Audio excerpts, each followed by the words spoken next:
নমস্কার, আমার রান্নাবান্না চ্যানেলে আপনাদের স্বাগত। আজকের রেসিপি হচ্ছে চুনো মাছ দিয়ে সজনে ডাঁটা দিয়ে আলু দিয়ে একটা রেসিপি। এখানে আমি চুনো মাছটা নুন হলুদ মাখিয়ে রাখছি। এখানে আমি 3টে সজনে ডাঁটাকে কেটে ছুলে রেখেছি। এখানে একটা আলু আমি কেটে রেখেছি। এখানে একটা টমেটো আমি কেটে রেখেছি। এখানে 2টো কাঁচা লঙ্কা আমি তরকারিতে দেওয়ার জন্য রেখেছি। এটাতে কোনো পেঁয়াজ রসুন কিছুই দেব না। চলুন গ্যাসে কড়াটা বসিয়ে দিই। আমি গ্যাসে কড়াটা বসিয়ে দিচ্ছি। এবার আমি তেল দেব মাছ ভাজার জন্য। আপনারা একবার এইভাবে চুনো মাছ করে দেখবেন, এটা খেতে খুব ভালো হয়। গরমকালে এটা খেতে ভালো লাগে। আপনারা অনেক ধরনের চুনো মাছ রান্না করে দেখেছেন, একবার এইভাবে রান্না করে দেখবেন। এটা খুব একটা ঝোলও হবে না, খুব একটা গামাখা হবে না, মিডিয়াম ঝোল থাকবে।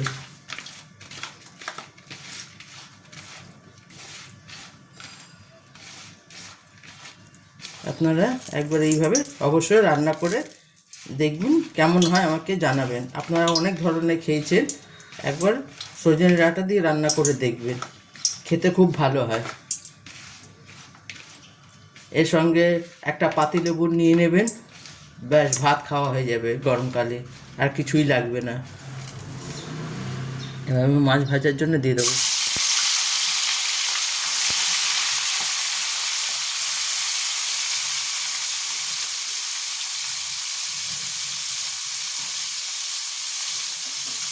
আমি মাছটা ভেজে নেব, লাল লাল করে ভেজে নেব।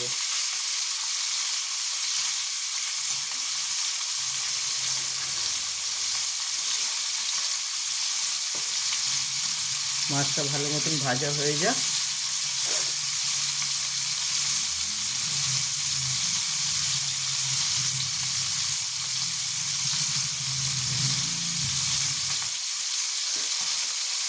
গরমকালে বেশি রিচ খেতে নেই। এখন লোকেরা ডাক্তারের পেছনে যা পয়সা দিতে হচ্ছে ওষুধের জন্য, এই কারণে যত কম রিচ খাওয়া হয় ততই ভালো। এটাতে কোনো গুঁড়ো লঙ্কা যাবে না, আদা রসুন পেঁয়াজ কিছুই যাবে না, শুধু কাঁচা লঙ্কা, জিরের গুঁড়ো, ধনের গুঁড়ো আর একটু হলুদ, ব্যাস, আর কিছু না। আপনারা এইভাবে একবার রান্না করে দেখবেন। মাছ ভাজা হয়ে গেছে, এবার আমি এটাকে তুলে নেব।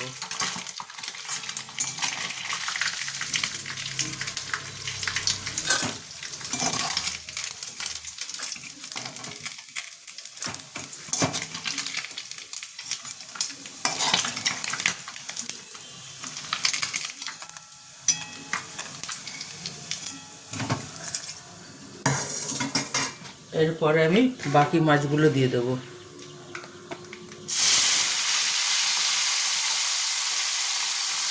এইগুলো ভাজা হয়ে যাক। মাছ ভাজা হয়ে গেছে, এবার আমি মাছগুলোকে তুলে নেব।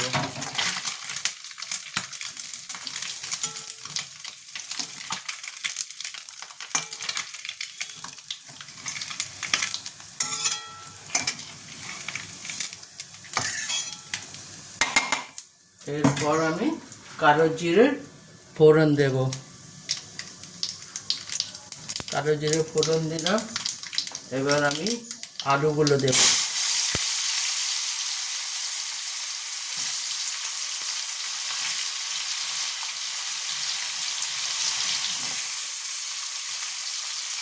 আলুগুলো দিয়ে দেবো।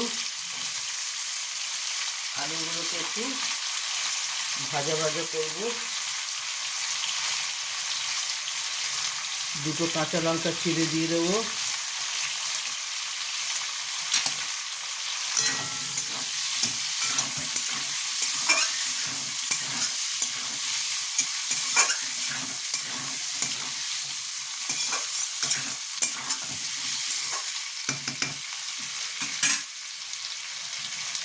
এরপর আমি ডাঁটাগুলো দিয়ে দেবো।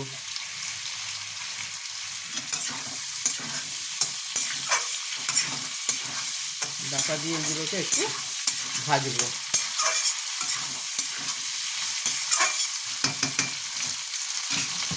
এবার আমি এটাতে নুন দেব। আপনারা যে যা স্বাদ অনুযায়ী নুন দেবেন, কারণ মাছে নুন দেওয়া আছে।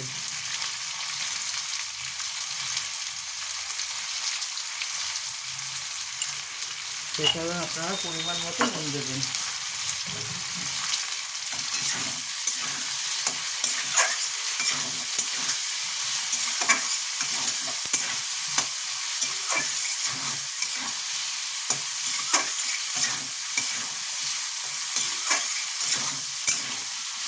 এরপর আমি এটাতে গুঁড়ো মশলা দেব।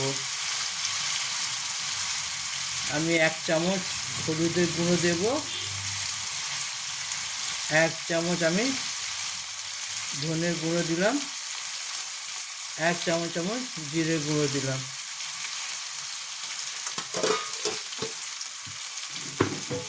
এরপর আমি টমেটো কুচি দিলাম, দিয়ে অল্প জল দিলাম। অল্প জল দিয়ে এটাকে আমি কষবো। এটাতে কী হবে, আলুটাও সেদ্ধ হয়ে যাবে, ডাঁটাটাও সেদ্ধ হয়ে যাবে, আর টমেটোও সেদ্ধ হয়ে যাবে। এরকম করে খেলে শরীরের কোনো ক্ষতি হবে না, কারণ এটাতে কোনো রিচ জাতীয় কিছু নেই।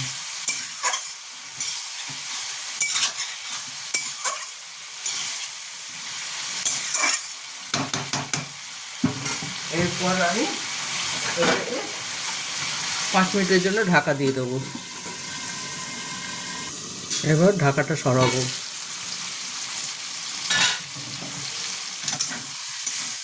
দেখুন আমার টমেটোগুলো সব সেদ্ধ হয়ে গেছে।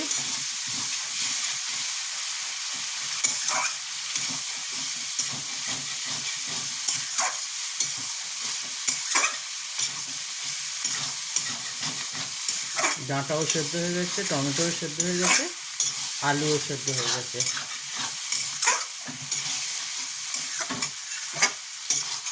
এটা রান্না করতে খুব একটা সময় লাগে না।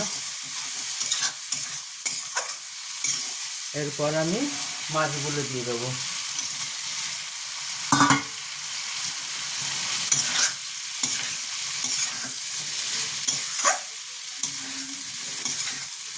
মাছগুলো দিয়ে ভালো করে একটু নাড়িয়ে জল দিয়ে দেবো। দিয়ে ওপর থেকে আমি একটু ধনে পাতা দেবো। নামাবার আগে আমি ধনে পাতা দেবো। এরপর আমি জল দেব।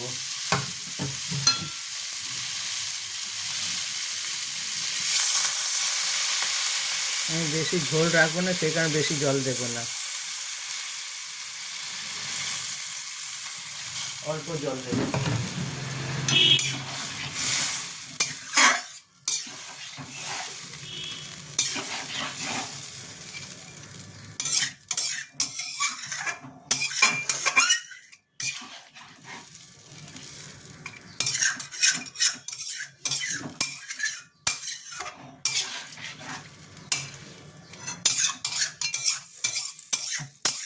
এবার এটা ভালো মতন ফুটে যাবে। মাছ দিয়েছি, এটা ভালো মতন ফুটে যাক।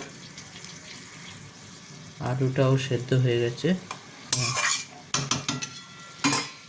এবার আমি 5 মিনিটের জন্য ঢাকা দেব।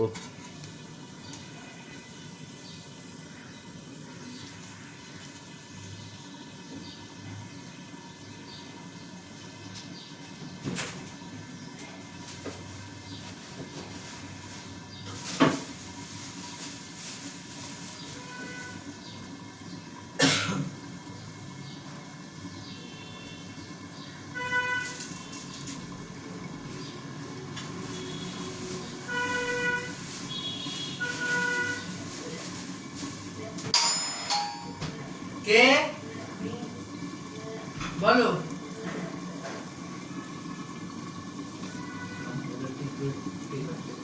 হ্যাঁ,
এরপর আমি ঢাকাটা সরাবো। ধনে পাতাটা দিয়ে দেবো।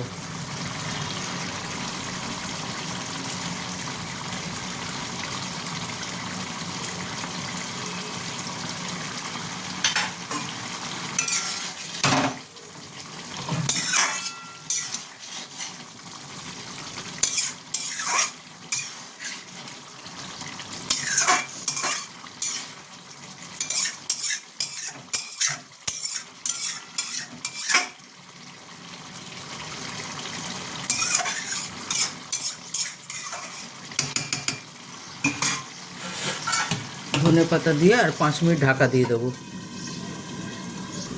এরপর ঢাকাটা সরাবো।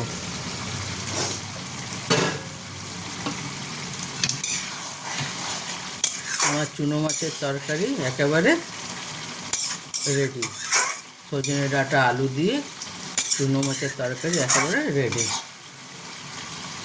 দেখুন, আপনারা একবার এইভাবে অবশ্যই বানিয়ে দেখবেন, কেমন হয় আমাকে কমেন্ট করে জানাবেন।